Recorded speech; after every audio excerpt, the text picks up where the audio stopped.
بسم اللہ الرحمن الرحیم۔ السلام علیکم۔ پروگرام الکلام میں خوش آمدید۔ میں ہوں آپ کا میزبان محمد شعیب رضا۔ ناظرین کرام، یہ پروگرام جو سٹی نیوز نیٹ ورک وغیرہ فکر جدید کے اشتراک سے شروع کیا گیا ہے، اس کے پہلے حصہ میں ہم قرآن کریم کی کچھ آیات کو سمجھنے کی کوشش کرتے ہیں اور اس کے ساتھ ساتھ کچھ بہت اہم سوالات کو پروگرام کا حصہ بناتے ہیں۔ حسب سابق ہمارے ساتھ شریک گفتگو ہیں جناب محمد امانت رسول صاحب۔ ہمارے سب خوش آمدید، بہت شکریہ آپ کے وقت کا۔ میری معاونت کے لیے موجود ہیں جناب احمد بلال، تھینک یو سو مچ۔ ناظرین کرام، آپ کی اسکرین پہ ہمارا واٹس ایپ نمبر آ رہا ہوگا، آپ اپنے سوالات ہمیں بھیج سکتے ہیں، ہم انشاءاللہ آپ کے سوالات کو پروگرام کا حصہ ضرور بنائیں گے۔ مولانا صاحب، ہم گفتگو کر رہے تھے سورہ یاسین، اور سورہ یاسین میں آیت نمبر 36 تک ہم نے گفتگو کر رہی تھی۔ آیت نمبر 37 وآیۃ لہم اللیل نسلخ منہ النہار، یہاں سے اپنے گفتگو کا آغاز کیجیے گا۔ بسم اللہ الرحمن الرحیم۔ وآیۃ لہم اللیل نسلخ منہ النہار فإذا ہم مظلمون۔ ابھی تک جو گفتگو کا تسلسل چل رہا ہے، تو ہم نے پیچھے ایک آیت کو پڑھا تھا جی، اور وہ آیت مردہ زمین ہے کہ اللہ سبحانہ و تعالیٰ مردہ زمین کو زندہ کرتا ہے۔ اب وہ زندہ کرنے کے اسباب پیدا کر دیتا ہے۔ جی، بارش برساتا ہے، سورج روشن ہوتا ہے تو اس کی جو سورج کی تپش ہے، گرمی ہے، اس سے بھی زمین زندہ ہو جاتی ہے۔ صحیح۔ یہ ہم نے پڑھا تھا ایک نشانی۔ پھر اس کے ذریعے سے اللہ تعالیٰ کھجوروں کو اور انگوروں کو پیدا فرماتا ہے، تیار کرتا ہے، چشمے جاری ہوتے ہیں، پھر یہ لوگ اس میں سے کھاتے ہیں۔ فرمایا کہ ان کے ہاتھوں کا یہ کیا ہوا نہیں ہے کام، یہ یعنی ہماری طرف سے یہ سارا انتظام ہے۔ اور پھر اس کے بعد ہر شے کو تنوع میں، انواع و اقسام میں، جوڑوں میں اللہ تعالیٰ نے پیدا کر دیا۔ اب اس کے بعد دوسری نشانی یہاں پر ذکر ہو رہی ہے۔ فرمایا وآیۃ لہم اللیل، ان کے لیے رات نشانی ہے، یعنی زمین بھی نشانی، اب رات بھی نشانی۔ یعنی نشانی وہ ہے کہ جو ہر صاحب عقل سمجھتا ہے، اس کا مشاہدہ کرتا ہے، اس کا تجربہ کرتا ہے، ہر وقت اس کے سامنے وہ چیز ہوتی ہے۔ ہم روزانہ، ہماری عمر 50-55 سال ہو گئی، آپ نے اپنی عمر کے حساب سے جب سے آپ نے آنکھ کھولی، یہی سرکل ہے، یہی سرکل آپ دیکھ رہے ہیں، دن رات اسی طرح گزر رہے ہیں۔ تو یہ سب کچھ تو ہمارے مشاہدے کی بات ہے، تو اس لیے اللہ فرماتا ہے کہ یہ ان کے لیے نشانی ہے۔ وہ کیا ہے؟ نسلخ منہ النہار فإذا ہم مظلمون، کہ ہم رات سے ہم دن کو کھینچتے ہیں۔ فإذا ہم مظلمون، پھر کیا ہوتا ہے؟ اندھیرے میں یہ پھر رہ جاتے ہیں، تاریکی میں رہ جاتے ہیں۔ قرآن پاک نے کئی مقام پر اس بات کو مختلف انداز میں بیان کیا۔ یولج اللیل فی النہار و یولج النہار فی اللیل، کہ اللہ سبحانہ و تعالیٰ رات کو دن میں داخل کرتا ہے اور دن کو رات میں داخل کرتا ہے۔ تو یہ اسی طرح کی ایک بات بیان فرما دی کہ اللہ سبحانہ و تعالیٰ فرماتا ہے کہ ہم اس سے دن کو کھینچ لیتے ہیں۔ جب دن کو لے لیتے ہیں ہم، رات آ جاتی ہے تو پھر کیا ہوتا ہے؟ پھر اندھیرا چھا جاتا ہے۔ اب اس کے بعد فرمایا والشمس تجری لمستقر لہا، اور سورج وہ اپنے مدار اور اپنے محور میں وہ چلتا رہتا ہے۔ سورج اس کا ایک مدار ہے، اس کا ایک محور ہے، اس میں وہ گردش کرتا رہتا ہے۔ سورج کے چلتے رہنے سے کیا مراد ہے؟ مراد اس سے یہ ہے کہ جو یہ رات اور دن کا ایک نظام لگے بندھے انداز سے خدا نے بنا دیا، اسی طرح سورج اسی اللہ تعالیٰ کے حکم کے مطابق، جو اللہ کا حکم ہے اس کے مطابق وہ اپنا کام کر رہا ہے، اس کی پیروی میں اور اس کی فرما برداری میں اور اس کے بنائے ہوئے نظام میں۔ اب جو آپ نے سوال کیا، اس کا جواب خود اگلی آیت میں آ جاتا ہے، یا آیت کے اس حصے میں آ جاتا ہے کہ ذالک تقدیر العزیز العلیم۔ فرمایا کہ یہ غالب علم والے کی تقدیر ہے، یعنی یہاں پر تقدیر سے مراد اندازہ، یعنی ایک قائم کردہ اس کا اندازہ، ایک پیمانہ اور ایک نظم ہے جس میں یہ کائنات ساری چل رہی ہے۔ وہ غالب اور علم والا ہے، غالب بھی ہے، صرف علم نہیں ہے، غلبہ بھی ہے، اس کا سارا کنٹرول وہی ڈومینیٹ کرتا ہے، اور علم ہے اس کے پاس، یہ بغیر علم کے نہیں ہے۔ یعنی اس سے مراد یہ کہ یہ جو جتنا بھی نظم اس وقت کائنات میں چل رہا ہے، یہ اس میں ایک ہم آہنگی ہے، اس کا ایک خالق ہے، اور ایسا نہیں ہے کہ یہ کوئی بے ہنگم طریقے سے، کیونکہ بے ہنگم طریقے سے اگر چلنا ہو نا، اتفاق سے تو وہ ایک دن چلے گا، 2 دن چلے گا، 3 دن کہیں چلے گا. خرابی بھی آ سکتی ہے. آپ یہ دیکھ لیجیے نا کہ اناڑی کھلاڑی بھی ہو نا، 1-2 چھکے شروع میں وہ بھی لگا لیتے ہیں، جی لیکن ٹکتا تو نہیں ہے نا پھر. بالکل. تو اصل جو چیز ہوتی ہے وہ یہی ہوتی ہے کہ آپ ایک دفعہ تکا چل جائے گا، 2 دفعہ چل جائے گا، 3 دفعہ، ہر وقت تو تکا نہیں چلتا نا. تو اس لیے یہ پورا ایک نظم ہے جو اللہ سبحانہ و تعالیٰ اس کو چلا رہا ہے. وہ اس کا خالق ہے، وہ اس کا ناظم ہے، منتظم ہے، انتظام کرنے والا ہے، وہ اس میں ڈسپلن لایا ہے. تو یہاں پہ اس بات کو بیان کر دیا کہ ذالک تقدیر العزیز العلیم. یہاں سے تقدیر کا مسئلہ بھی حل ہو گیا کہ انسانی زندگی اور انسان یہ ایک پیمانہ لے کر آتا ہے، یعنی ایک پیمانے میں سب کچھ انسان کا ہوتا ہے. زندگی ہے، اس کا رزق ہے، اس کی عمر ہے، اس کی صحت ہے، اس کے دیگر معاملات ہیں، یہ سارا کچھ. آج کی جو میڈیکل سائنس ہے وہ بھی ہمیں یہی بتاتی ہے کہ انسان پیدائش سے، یعنی اس کے پیدائش سے پہلے ہی، کہ جب اس کا جو سپرم ہے، نطفہ ہے، جب وہ ٹھہرتا ہے حمل میں، یعنی ووم میں ماں کے، تو اسی وقت ہی سب کچھ اس کے اندر موجود ہوتا ہے. ہاں اچھا، اسی ایگ اور سپرم کے اندر، اسی کے اندر سب کچھ موجود ہوتا ہے. یعنی کس عمر میں جا کر شوگر ہونی ہے، کس عمر میں، یعنی وہی چیز ڈیسائیڈ کرتی ہے جو سب کچھ، لیکن اس کو ڈیلے کیا جا سکتا ہے.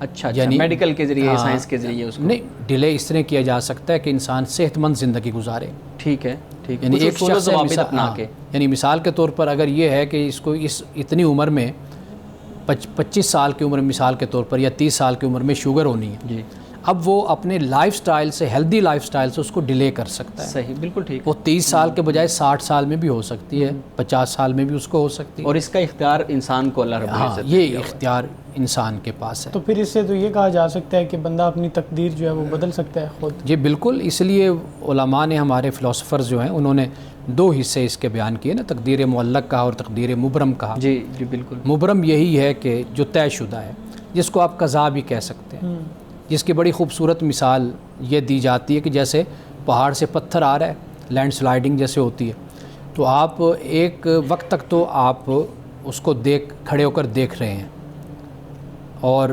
یہ آپ کی تقدیر معلق ہے کہ آپ کھڑے ہوئے ہیں، وہ آ رہا ہے. جی. لیکن پھر ایک وقت آتا ہے، وہاں پر پھر آپ کے پاس یہ مہلت نہیں رہتی کہ آپ وہاں سے بھاگ سکیں. پہلے جو وقت تھا وہ آپ کے پاس مہلت دی، وہ آپ کی تقدیر معلق ہے. لیکن جیسے وہ آ گیا، وہ جب مہلت آپ کی ختم ہو گئی، اب تقدیر مبرم ہے، یا اس کو آپ قضا کہہ لیجئے. قضا و قدر کا لفظ بھی ہمارے ہاں لٹریچر میں استعمال ہوتا ہے، اور تقدیر مبرم اور تقدیر معلق، یہ دونوں الفاظ بھی ہمارے. یہ جو تقدیر ہے یہ ایک پیمانہ، ایک ساخت ہے، ایک یہ چیز ہے کہ مثال کے طور پر انسان اپنی عمر اور یہ سب کچھ ایک پیمانے میں ہوتا ہے، سب کچھ ایک طے شدہ ہوتا ہے. ٹھیک، آپ یوں کہہ لیجئے. جی مولانا صاحب آگے. اب اس کے بعد فرمایا والقمر قدرناہ منازل حتی عاد کالعرجون القدیم. اور چاند ہے، فرمایا کہ چاند کے لیے ہم نے منزلیں مقرر کر دی ہیں، یہاں تک کہ یہ لوٹ آتا ہے، واپس آ جاتا ہے کہ جیسے کھجور کی پرانی شاخ ہو جاتی ہے. کھجور کی پرانی شاخ بالکل باریک ہو جاتے، جیسے یکم کا چاند جس کو ہم ہلال کہتے ہیں، جس کو رویت ہلال کمیٹی، ہلال جو لفظ استعمال کرتے ہیں وہ پہلا چاند ہوتا ہے، پہلا، تو اس کو ہلال کہتے ہیں. تو یہ جو چاند کی مختلف قسمیں ہیں، اس کو پھر مختلف نام اس کو دیے گئے، جیسے قمر قرآن پاک نے کہا. تو خیر، اب یہاں پر جو اللہ پاک ہی فرماتے ہیں نا، ہم نے اس کی منازل کو مقرر کر دیا. جی اس کو ضرور بیان فرمائیے. اب آپ یہ دیکھیے نا کہ منازل، چاند جیسے جیسے یکم سے شروع ہوگا تو ایسا ایسا بڑھتا چلا جاتا ہے، پھر 14ویں کا چاند وہ آ جاتا ہے، پھر اس کے بعد پھر گھٹنا شروع ہو جاتا ہے، ہاں کم ہونا شروع ہو جاتا ہے. تو یہ جو ہے یہ منازل ہیں چاند کی، بڑھنا اور اس کا گھٹنا. اب یہ بھی آپ دیکھ لیجئے کہ یہ بھی صدیوں سے یہ اسی طریقے سے یہ چاند بھی چل رہا ہے، اور سورج بھی اسی طریقے سے. بالکل بالکل ایسے ہی. تو باقی جو سورج گرہن یا چاند گرہن ہے وہ اللہ تعالیٰ کی قدرت ہے، وہ اپنا نظارہ کراتا ہے کہ ایک لگے بندے سسٹم میں، نظام میں یہ کائنات چل رہی ہے، لیکن جب اللہ چاہتا ہے، جب چاہے گا وہ اس پر رد و بدل بھی کر سکتا ہے. اور یہی در حقیقت اس کے فنا کا ثبوت ہے، اس کے فانی ہونے کا، اس کے حادث ہونے کا. یعنی فلسفہ کی زبان میں ہم حادث کہتے ہیں. ٹھیک. جی امان صاحب یہ جو منازل ہیں چاند کی، آپ نے بیان تو فرما دیا کہ یہ چاند کا بڑھنا اور پھر کم ہونا، قرآن کریم اس کو کہیں اور اس طرح کھول کے بیان فرماتا ہے یا رسول اللہ صلی اللہ علیہ وسلم کی روایات میں ہمیں ملتا ہے، یا پھر یہ ہے کہ اس کے پیچھے مقصد کیا ہے یہ بتانے کا کہ چاند کی منازل ہیں وہ بڑھ رہا ہے وہ کم ہو رہا ہے، اس کے پیچھے مقصد کیا ہے، فلسفی کیا ہے؟ اصل میں ایک تو یہ ہے نا کہ جو ہمارا جو نظام ہے اسلامی کیلنڈر آپ کہہ لیجئے وہ قمر کے ساتھ ہے، یعنی قمری جی مہینے، تو ایک تو یہ چیز ہے۔ دوسرا یہ ہے کہ باقی جو اسلامی کیلنڈر کے علاوہ دوسرا کیلنڈر ہے وہ آپ کو پتہ ہے وہ شمسی ہے، اس حساب سے یہ جو قمری ہے اس پر بڑا سیرت نگاروں نے بھی کام کیا ہوا ہے۔ ایک تو یہ آپ کو فائدہ دنوں کا دیتا ہے کہ آپ اس سے حساب لگاتے ہیں، ٹھیک۔ ایک یہ ہے کہ تاریخ کا بھی اس سے تعین ہوتا ہے، اس سے مہینے کا بھی تعین ہوتا ہے، اور اس کے بارے میں ڈاکٹر حمید اللہ صاحب کی بڑی اچھی تحقیق ہے کہ جس بنیاد پر وہ یہ بتاتے ہیں کہ یہ فائدہ مند ہے زیادہ کاروبار کے حوالے سے اور اپنا موسموں کے حوالے سے اور گننے کے حوالے سے دنوں کے، کہ یہ جب دیکھیں گے تو اس میں دنوں کا اضافہ آخر میں ہو جاتا ہے، وہ کچھ اس طریقے سے اس پر بڑی تفصیل کے ساتھ وہ روشنی ڈالتے ہیں۔ صحیح جی مان صاحب۔ اب اس کے بعد یہ فرمائے کہ لَلشَّمْسُ يَنبَغِي لَهَا أَن تُدْرِكَ الْقَمَرَ وَلَا اللَّيْلُ سَابِقُ النَّهَارِ، کہ نہ سورج کے بس میں ہے کہ وہ چاند کو پکڑ لے اور نہ رات دن سے پہلے آ سکتی ہے، یعنی اپنے مدار سے ہٹ اپنے محور اپنے مدار میں جو اللہ نے مقرر کر دیا، جسے قرآن پاک تسبیح کہتا ہے کہ یہ تسبیح میں ہے، یا یہ ہے کہ یہ اللہ تعالیٰ کی اطاعت کرتے ہیں اور یہ اطاعت طوعاً او کرہن، چاہتے نہ چاہتے انہوں نے اسی طرح ہی چلنا ہے، اسی کے پابند ہیں۔ صحیح۔ تو لہٰذا یہاں پر یہ فرمایا کہ نہ سورج کے بس میں اختیار میں ہے کہ وہ چاند کو پکڑ لے اور نہ رات دن سے پہلے آ سکتی ہے، تو گویا کہ اپنی اپنی جگہ پر یہ چل رہے ہیں۔ اس کے بعد فرمایا وَكُلٌّ فِي فَلَكٍ يَسْبَحُونَ، اور یہ بات آ گئی جو میں کہہ رہا تھا کہ سب ایک دائرے میں تیر رہے ہیں اپنے اپنے مدار میں، فلک میں، یعنی ہر مخلوق اپنی حدود میں اپنا کام کر رہی ہے، جو اللہ سبحانہ وتعالیٰ نے اس کی ذمہ داری لگا دی ہے، وہ اپنی اس ذمہ داری کو اپنے اپنے حدود میں، اپنے اپنے دائرے میں، اپنے محور میں اپنی ذمہ داری کو وہ ادا کر رہے ہیں۔ مولانا صاحب یہاں پہ ایک اور چیز بھی تو ہے نا کہ یہ آیات بیان کر کے ایک اور جو لوگوں کے ذہنوں میں یا اس وقت مشرکین کے ذہنوں میں وہ ایک سے زیادہ خداؤں کا تصور تھا، اس کو بھی ختم کر دیا کہ یہ ایک منظم جو کائنات ہے، یہ ایک سے زیادہ خدا نہیں بنا سکتے تھے، کسی ایک خدا کا ہی یہ کارنامہ ہے کہ وہ اتنی منظم ہر چیز کو بہترین انداز میں پیدا کرے اور پھر اس کو بہترین انداز سے کنٹرول بھی کرے، چلائے بھی۔ اگر ایک سے زیادہ ہوتے تو پھر اس میں کوئی، جیسے ہمارے ہاں بھی 3 لوگ اگر کسی ایک چیز کو کرنے والے ہوں تو پھر ان کا ذہن بھی، پھر ان کی مختلف چیزیں بھی الگ الگ۔ لو کان فیہما آلیۃ الا اللہ لفسدتا، اللہ تعالیٰ نے خود یہ بیان کر دیا کہ اگر ایک سے زیادہ خدا ہوتے تو پھر کائنات کا نظام درہم برہم ہو جاتا۔ صحیح۔ تو یہاں تک ہم بریک لے لیں، اس کے بعد پھر آگے گفتگو کرتے ہیں۔ ناظرین کرام یہاں وقت ہوا چاہتا ہے ایک بریک کا، ہمارے ساتھ۔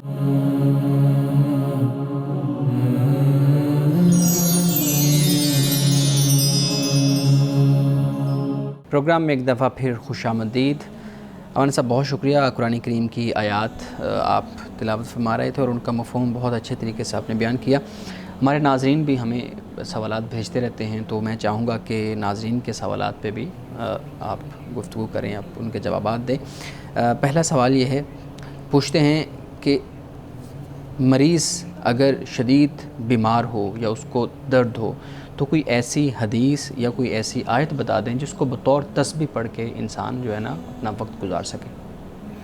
اچھا، سب سے پہلے آپ جانتے ہیں کہ میں اس بات کا مشورہ دیا کرتا ہوں کہ جو میڈیکلی معاملہ ہوتا ہے پہلے تو اس کا چیک اپ ہونا چاہیے کہ یہ جو تکلیف ہے یا یہ جو مرض ہے اس کو ڈائگنوز کروایا جائے، اس کی تشخیص ہو کہ آیا کہ یہ کس وجہ سے ہے۔ صحیح۔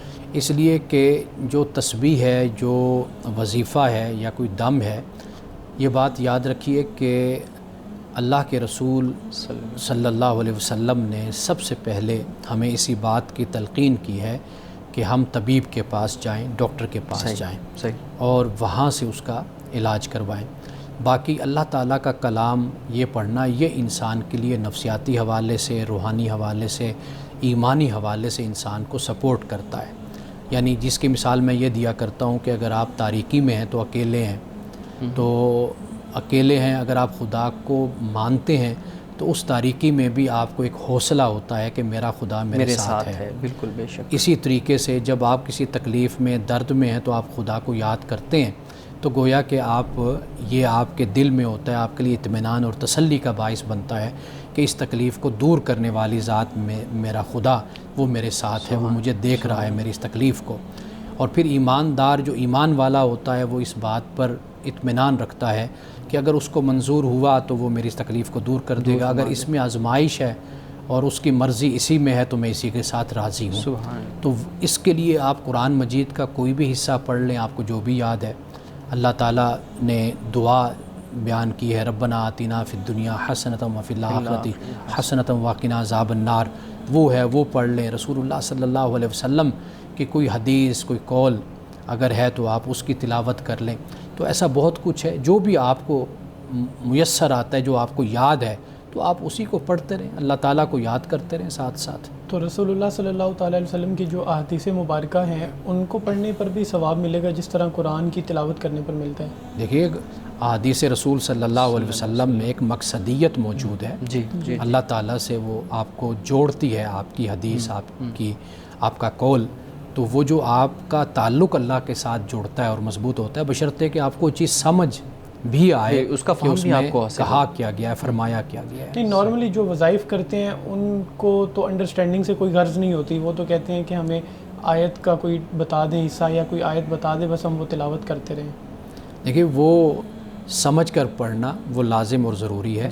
اس لیے کہ جب آپ ایک چیز کو پڑھتے ہیں سمجھ کر تو اس کی جو تاثیر آپ کی شخصیت پر، آپ کے دل پر، آپ کے باطن پر جو تاثیر پیدا ہوتی ہے، اترتی ہے، وہ تاثیر ایسے کسی چیز کو پڑھنے سے نہیں ہوتی. وہ فرق ہوتا ہے. مولانا صاحب اگلا سوال یہ ہے، پوچھتے ہیں جی مرنے سے پہلے انسان کو پتہ چل سکتا ہے کہ وہ جنتی ہے یا نہیں؟ ہمارے پاس تو دنیا میں کوئی ایسا ذریعہ نہیں ہے، کوئی ایسا وسیلہ نہیں ہے کہ جس کی بنیاد پر ہم طے کر سکیں کہ ہم جنتی ہیں یا ہم جہنمی ہیں. ٹھیک. یہ رسول اللہ صلی اللہ علیہ وسلم کا یا پیغمبر کا جو زمانہ ہوتا ہے اس میں اللہ سبحانہ و تعالیٰ کی وحی اترتی ہے، تو اللہ وحی کے ذریعے سے اپنے پیغمبر کو آگاہ کر دیتا ہے کہ یہ شخص جنتی ہے یا یہ شخص جہنمی ہے، یہ اس حالت میں مرے گا، یہ اس حالت میں مرے گا. تو یہ اللہ اپنے رسول صلی اللہ علیہ وسلم کو کسی کے بارے میں آگاہ فرما دے، یہ علیحدہ بات ہے. لیکن بحیثیت انسان مسلمان ہمارے پاس کوئی اور ذریعہ وسیلہ نہیں ہے سوائے اس کے کہ جب ہم اس دنیا سے جائیں گے وہاں پر جو معاملات ہمارے ہوں گے، حساب و کتاب ہوگا، اسی سے ہی پھر انسان کو علم ہوتا ہے. باقی میں آخر میں ایک بات یہ عرض کر دوں کہ اس لیے میں یہ عرض کر رہا ہوں کہ کوئی پتہ نہیں ہے کہ ایک شخص ساری زندگی نافرمانی کی گزارتا ہے، کفر کی گزارتا ہے، فسق و فجور کی گزارتا ہے، لیکن اللہ اس کو توبہ کی توفیق عطا کر دیتا ہے. بالکل بے شک. یہ ایک صورت بن جاتی ہے. اچھا، ایک صورت یہ بھی بن جاتی ہے کہ شخص ساری زندگی علم پڑھتا رہا، پڑھاتا رہا، تقویٰ اور پرہیزگاری میں رہا، اسی چیز نے اس کے اندر تکبر پیدا کر دیا. بالکل. اسی وجہ سے وہ بھٹک گیا، گمراہ ہو گیا، تو سارا کچھ اس کا ضائع ہو گیا. تو لہٰذا دنیا میں رہتے ہوئے اس طرح کے نہ اپنے بارے میں کوئی بات کرنی چاہیے، نہ کسی اور کے بارے میں اس طرح کا کوئی فتویٰ اور رائے قائم کرنی چاہیے، یہ اللہ پہ چھوڑ دینا صحیح. چاہیے. اس پہ ابھی تھوڑی دیر پہلے آپ نے بہترین دعا جو ہے وہ بیان کی ہے، ربنا آتنا فی الدنیا حسنہ وفی الآخرۃ حسنہ، یعنی دنیا کی بھی بھلائی ہے اور آخرت کی بھی بھلائی ہے. انسان کو یہ دعا کرنی چاہیے. اچھا مولانا صاحب اگلا سوال یہ ہے، کہتے ہیں جی اگر میں کسی کو 10 لاکھ روپے ادھار دے دیتا ہوں اور اس پہ میں ماہانہ 10,000 روپے وصول کرتا ہوں تو یہ سود کہلاتا ہے، جبکہ اس کے برعکس اگر میں 10 لاکھ روپے کی مالیت کا مکان اس کو کرائے پہ دے دیتا ہوں اور اس کے بعد 10,000 روپے ہر ماہ کرایہ وصول کرتا ہوں تو یہ سود نہیں کہلائے گا، یہ جائز ہے. اس کی کیا وجہ ہے؟ ان دونوں میں زمین آسمان کا فرق ہے. ایک طرف آپ کے پاس رقم ہے، کرنسی ہے، آپ اس کو استعمال کر رہے ہیں اور آپ اس پر جو رقم ہے لے رہے ہیں آپ اس پر. دوسری طرف یہ ہے کہ آپ نے ایک محنت کی ہے، کوشش کی ہے، آپ نے ایک مکان تعمیر کیا ہے، اس پر آپ کی لاگت لگی ہے اور آپ اس کے استعمال پر آپ اس سے کرایہ وصول کر رہے ہیں. ان دونوں میں زمین آسمان کا فرق ہے. صحیح. آخری سوال اس حوالے سے یہ ہے، پوچھتی ہیں جی میری بیوی میرے ساتھ لڑتی اور جھگڑتی رہتی ہے، ہر بات پہ میرے سے مشورہ کرنے کے بجائے اپنے میکے والوں سے مشورہ کرتی ہے، اولاد میں بھی اس کی بہت کم دلچسپی ہے، اس کی کیا وجہ ہے اور اس کا حل بتا دیں؟ دیکھیے اس کی 2-3 وجہیں ہوتی ہیں. ایک تو ممکن ہے کوئی نفسیاتی مسئلہ ہو. کئی دفعہ یہ مسئلہ بھی ہوتا ہے، ہم لوگ اس بات کو نہیں سمجھتے. یعنی اگر ایک خاتون سارا دن بچوں کے ساتھ کھپتی ہے، سارا دن لگاتی ہے، گھر میں بند رہتی ہے، اور واضح بات ہے تفریح کا سامان بھی نہیں ہے، کوئی اور چیزیں انسان کی زندگی میں ہوتی ہیں، مصروفیات وہ بھی نہیں ہیں، تو واضح بات ہے کہ نفسیاتی مسائل پیدا ہوتے ہیں. وہ پھر جھگڑتی ہے، لڑتی ہے. یہ میرے ساتھ بھی ہو سکتا ہے، آپ کے ساتھ بھی ہو سکتا ہے، کسی کے ساتھ بھی ہو سکتا ہے کہ ہم ہر وقت مسئلے یہ بھی انسان کی طبیعت میں چڑچڑاپن پیدا کرتے ہیں. دوسری صورت یہ ہوتی ہے کہ یہ آغاز میں دیکھا جانا چاہیے تھا کہ وہ آپ کے ساتھ شادی بھی کرنا چاہ رہی تھی کہ نہیں. ہاں یہ دفعہ یہ بھی بڑے مسائل ہوتے ہیں. زبردستی ماں باپ کی طرف سے یا شرما شرمی میں یا سماجی دباؤ ہے، خاندان کا دباؤ ہے، شادی کر دی گئی. اب وہ نہ بستی ہے اور نہ وہ مستقل طور پر علیحدہ ہوتی ہے، دونوں صورتیں نہیں. اب وہ ایک انتقام کی صورت بن جاتی ہے، بدلے کی صورت کی. چونکہ اس کے ساتھ زبردستی میری شادی ہوئی ہے اور زبردستی کی گئی، تو لہٰذا میں نے اس کو ساری زندگی اسی طرح ستا کے رکھنا ہے. وہ ایک لحاظ سے بدلہ اور انتقام کی صورت بن جاتی ہے. تو لہٰذا یہ جن صاحب نے یہ پوچھا ہے تو ان کو چاہیے کہ وہ پہلی جو وجہ میں نے بیان کی ہے اس پر ضرور توجہ کریں. مرد اکثر طور پر اس کو اگنور کرتے ہیں. تو وہ سمجھتے ہیں کہ شاید یہ کوئی سپر مین جیسے ہوتا ہے، اسی طرح سپر وومن بھی ہوتی ہے. تو یہ تصور نہیں ہوتا. اس کے نفسیاتی مسائل، اس کے فطری اور طبی تقاضے ان کو سمجھے، سمجھ کر پھر اس کے ساتھ ڈیل کرے. ورنہ تیسرا راستہ ایک اور بھی ہے کہ پھر خاموشی کے ساتھ زندگی گزارے اس کے ساتھ، اور اللہ تعالیٰ سے دعا کرتا رہے. اور اس صبر پر بھی اللہ کی طرف سے اس کو بڑا انعام ملے گا. جس طرح ایک بزرگوں کا واقعہ اگر بریک لینی ہے تو اس کے بعد بزرگوں کا واقعہ میں سنا دیتا ہوں. بالکل. ناظرین کرام، یہاں وقت ہوا چاہتا ہے ایک بریک کا، ہمارے ساتھ رہیے گا.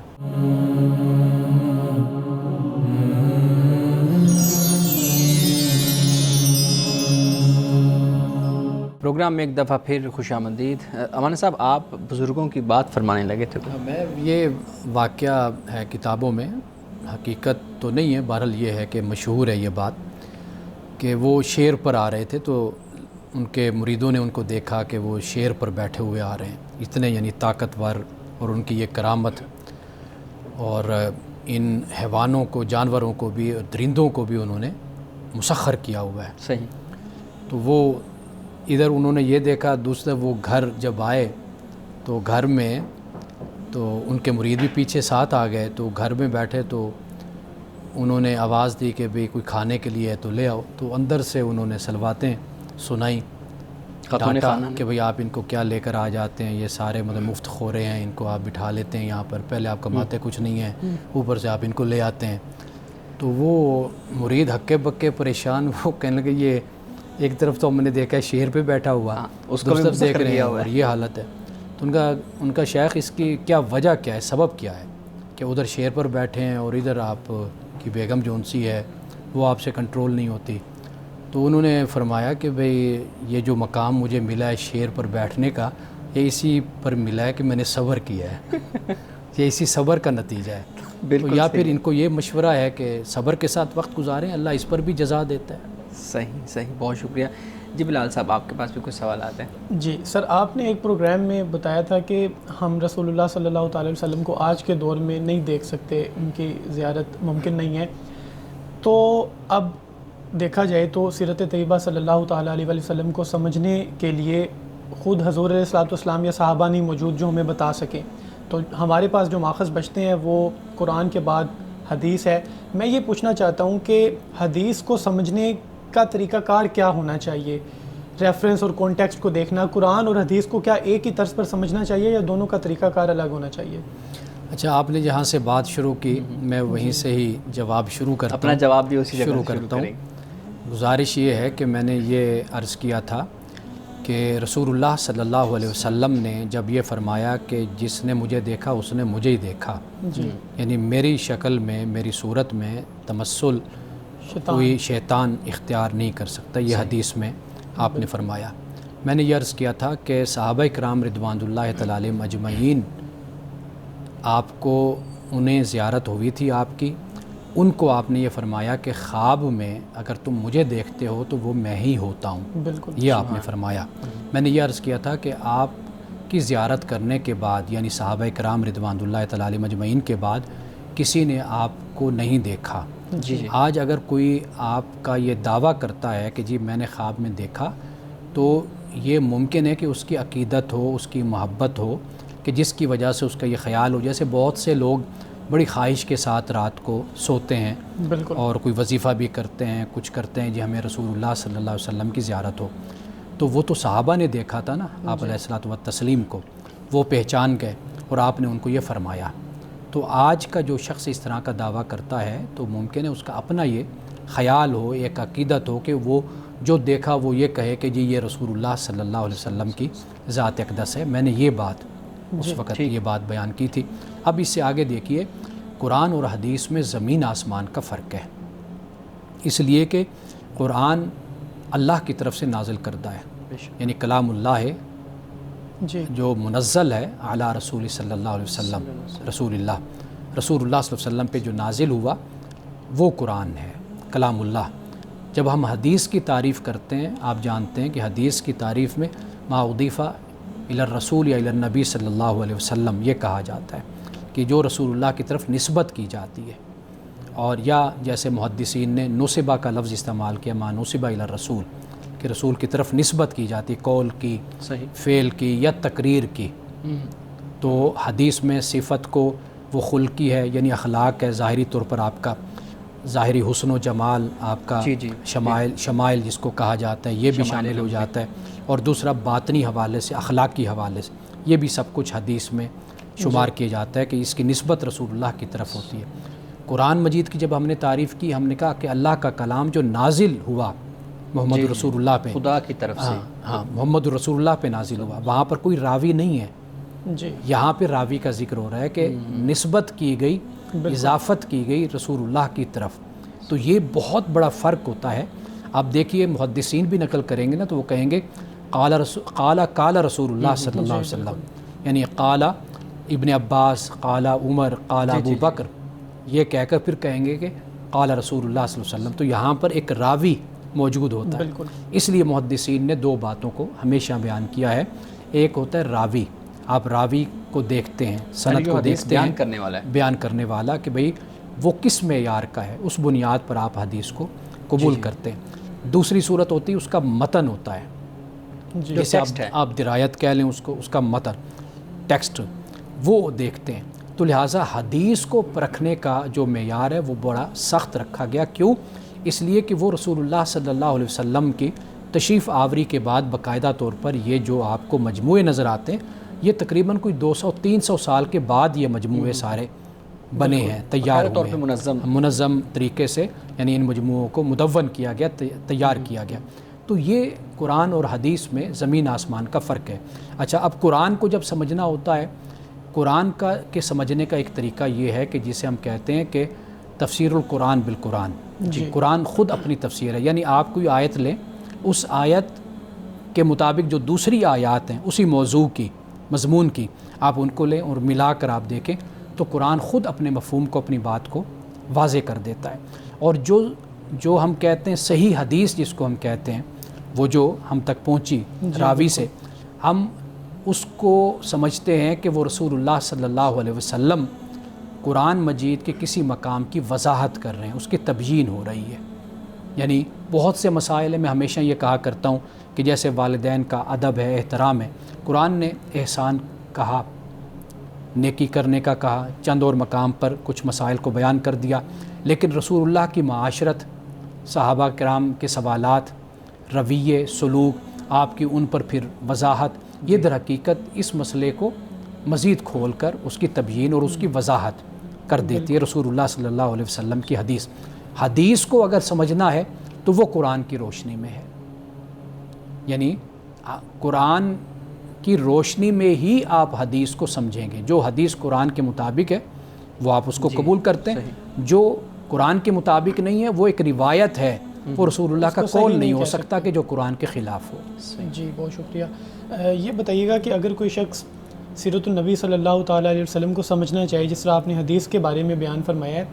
اب اگر کوئی شخص سیرت رسول صلی اللہ تعالیٰ علیہ وسلم کو پڑھنا چاہتا ہے، سمجھنا چاہتا ہے، تو وہ کن کتابوں سے اس کو پڑھے، کن کتابوں سے سمجھے؟ اس پہ میں نے مختصر 2 ویڈیوز بنائی ہیں جی، اور ان میں میں نے بہت سی کتابوں کا ذکر کر دیا. میں آپ کو بتا دیتا ہوں کہ اگر وقت ہے تو میں جی آپ جواب دیں. مثال کے طور پر قدیم نسخوں میں اگر ہم دیکھتے ہیں تو ہمیں سیرت ابن ہشام وہ ہمیں ملتی ہے. جی بالکل. اچھا، اس کے علاوہ 1-2 اور کتابیں بھی ہیں. آپ اس زمانے کو اگر آپ دیکھ لیں، اگر آپ یہ دیکھتے ہیں کہ انگلش سے اردو دیکھنا چاہیں تو اس وقت کیرن آرمسٹرانگ کی کتابیں بہت اچھی ہیں، ان کو دیکھا جا سکتا ہے. محمد رسول اللہ کتاب ہے اپنا ابو بکر سراج کی، وہ مارٹن لنگز کی وہ کتاب ہے، وہ سیرت پر ہے، بہت اچھی ہے. ایک اور کتاب ہے جس کا میں حوالہ دیتا رہتا ہوں، کانسٹینٹ ورجل جورجیو کی پیغمبر اسلام لائف آف محمد. وہ اگرچہ سیرت نہیں ہے، ایک بایوگرافی ہے، اس کو بھی دیکھا جا سکتا ہے. ڈاکٹر حمید اللہ صاحب کا اس پر بڑا اچھا لٹریچر ہے، سیرت نگاری پر بہت اعلیٰ کام ہے ان کا. اس کے علاوہ ہمارے اپنے پاکستان کے علامہ خالد مسعود مرحوم، ان کی حیات رسول امی وہ بہت شاندار اور ایسی کتاب ہے کہ انہوں نے بہت سے نکات میں سیرت نگاروں سے اختلاف بھی کیا ہے، بہت سے واقعات میں. یعنی اگر آپ اس کو دیکھیں گے تو آپ ان کی تحقیق کی تعریف کریں گے، انہوں نے بہت اچھا وہ کام کیا. الرحیق المختوم ہے صفی الرحمان مبارک پوری کی. اچھا، میں بچپن میں ایک پڑھا کرتا تھا کتاب سیرت کی، وہ ہے سیرت رسول عربی. جی یہ علامہ نور بخش توکلی کی یہ کتاب ہے. تو ایسے بہت سی کتابیں، علامہ شبلی نعمانی کی سیرت النبی ہے، سید سلیمان قاضی سلیمان منصور پوری کی رحمۃ للعالمین ہے.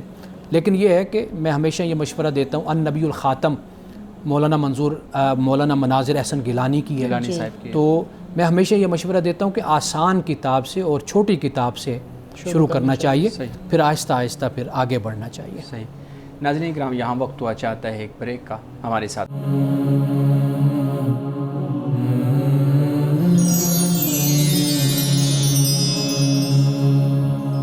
پروگرام میں ایک دفعہ پھر خوش آمدید. جی بلال صاحب، آپ سوال کریں. یہ بتائیے گا کہ رسول اللہ صلی اللہ تعالیٰ علیہ وسلم اور دیگر انبیاء، تمام انبیاء کرام علیہ السلام، ان کے لیے جو جنت کی بشارت ہے، یہ اللہ تعالیٰ کی طرف سے پہلے سے ہی طے شدہ ہے یا پھر ان کے اعمال کا نتیجہ ہے اور اس کے طور پہ ان کو دی جائے گی؟ اللہ کے انبیاء علیہ السلام مخلوقات میں ان کا سب سے بڑا مقام اور مرتبہ ہے. اللہ سبحانہ و تعالیٰ ان کا انتخاب جو فرماتا ہے، ایک تو اللہ کی مشیت ہے، اللہ کا ارادہ ہے، اور یہ اللہ ہی کی مرضی ہے کہ اللہ تعالیٰ انتخاب فرماتا ہے.